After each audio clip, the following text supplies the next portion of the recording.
Hi friends, പണ്ടൊക്കെ school വിട്ട് വരുന്ന സമയത്തെ അമ്മ വല്ലപ്പോഴും ഉണ്ടാക്കി തരുന്ന പലഹാരങ്ങളിൽ ഒന്നായിരുന്നു കേട്ടോ ഇത്. മിക്കവാറും വീട്ടിൽ ചോറ് തന്നെയായിരിക്കും.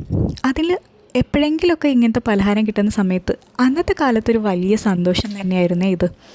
അങ്ങനെ അതിന് വേണ്ടിയിട്ട് ഞാൻ 3 കപ്പ് വെള്ളം തിളപ്പിക്കാൻ വെച്ചിട്ടുണ്ട്. അതിലേക്ക് ആവശ്യത്തിനുള്ള ഉപ്പ് കൂടി ചേർത്ത് കൊടുക്കുന്നുണ്ട്. ഇനി അതിലേക്കൊരു 2 കപ്പ് പത്തിരിപ്പൊടി ചേർത്ത് നന്നായൊന്ന് മയത്തിൽ ഇതുപോലെ ഒന്ന് ഇളക്കിയെടുക്കാം. അതൊന്ന് ചെറുതായി ചൂട് കാണുന്ന സമയത്ത് നമുക്ക് കയ്യിൽ എന്തെങ്കിലും കുറച്ചൊരു എണ്ണ തടവിയിട്ട് അതൊന്ന് നന്നായി പത്തിരിക്കൊക്കെ കുഴയ്ക്കുന്ന പരുവത്തിൽ കുഴച്ചെടുക്കാം. ഇനി ഇതൊക്കെ നമുക്ക് ബോൾസ് ആക്കിയെടുക്കാം.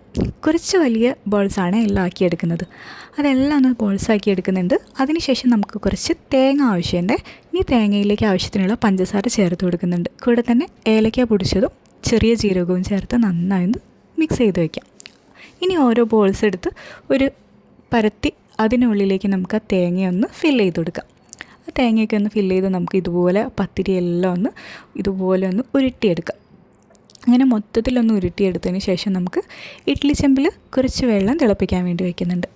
അതിൽ നമുക്ക് ഒരു പാത്രം വെച്ചിട്ട് ഇതുപോലെ എല്ലാം ഒന്ന് ആവി കയറ്റിയെടുക്കാം. ഒരു 15 മിനിറ്റ് നേരമൊക്കെ ആവി കയറ്റുമ്പോഴേക്കും നമ്മുടെ പുഴുങ്ങലുണ്ട ഇവിടെ റെഡി ആയിട്ടുണ്ട്.